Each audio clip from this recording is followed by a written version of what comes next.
Hello and welcome. My name is Martin and this is Marty Motoring. Today we're going to be installing some goodies on the Lexus and do a little update on it, so let's get started.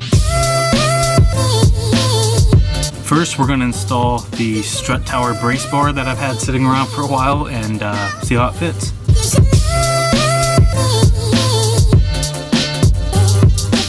Once I broke the 3 bolts loose here, they just come off, so this shouldn't be too hard.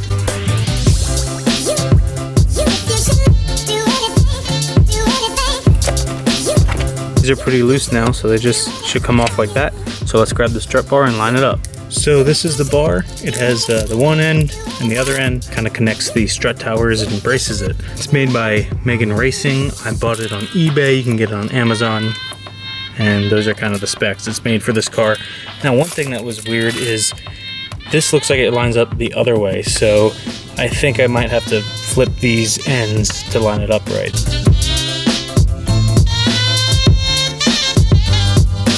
So I kind of popped this out, but this bracket's in the way, so gonna have to move that. And then, all right, so we got the one brace on, had to move this and this bracket, but that is all back in. This is nice and tight with the breaker bar. So now we're gonna do the other side. All right, after getting both sides done, that side's definitely easier. I got the middle part on with the bolts included, and I just did them kind of finger tight, as tight as I could. I'll just have to get a different tool for that once I get home. For anybody wondering why I have this wrapped gold, it's like that reflective tape. I just kind of wanted to do an experiment and see if that makes it cooler. It does a little bit because it was black, but you know, it still gets hot. It's the air intake tube. And I just put this because it looked like the connector was loose one day and it threw an engine code, but so far it's holding up, but that might protect it some way or another. My engine bay is really plain, but I think those will add just to like the handling of it, kind of give you something to look at when you open the hood. So now that the strut tower brace is on, let's check out the next thing I have. I ordered this banner that says 350, but they sent it huge. So I was gonna put that on my windshield just kind of as my little branding. But first I'm going to put this tint strip there and then put that on it. It'll just be real subtle, but I think it might look cool. I got these OEM style mud guards on eBay. I think they were like 30 bucks. I just want to kind of see how they fit.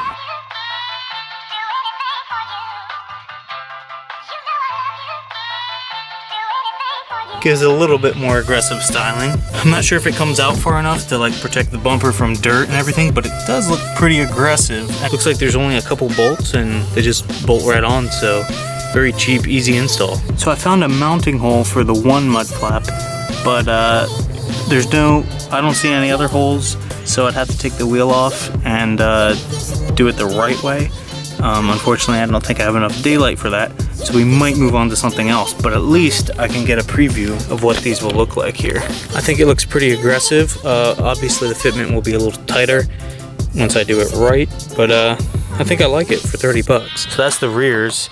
Let's check the fronts as well. And for the front mud flaps, they'll fit like this. So that actually does look pretty cool. See a different angle here.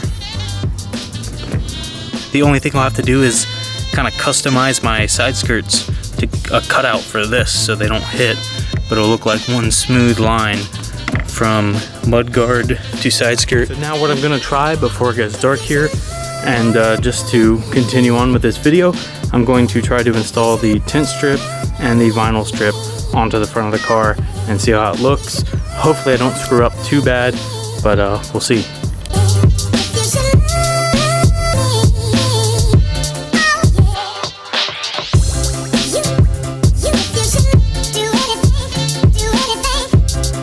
So it's gotten a little bit darker here, sun is setting, and I'm not really having any luck here.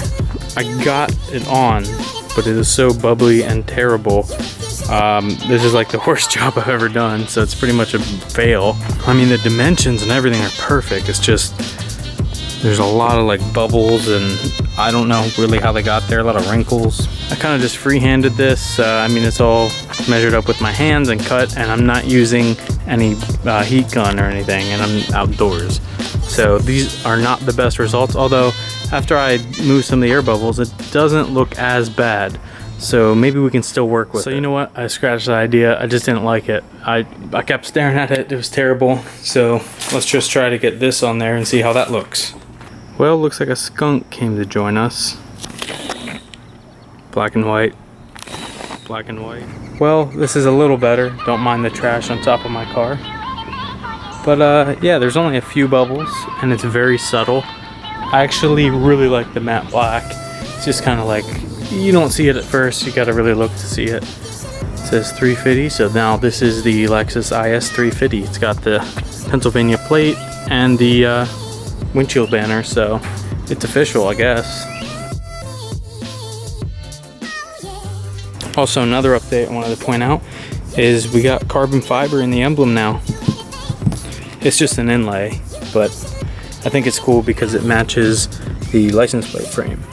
So that's about all we have time for here before it gets dark. Not a huge update, but we did get the vinyl on, we got the strut bar on, and it's just little things making progress. We test fitted the mud flaps, so we will be putting those on at a later time. We still have the carbon fiber hood, the side skirts, the diffuser, the 265 Nitto NT05 rear tires.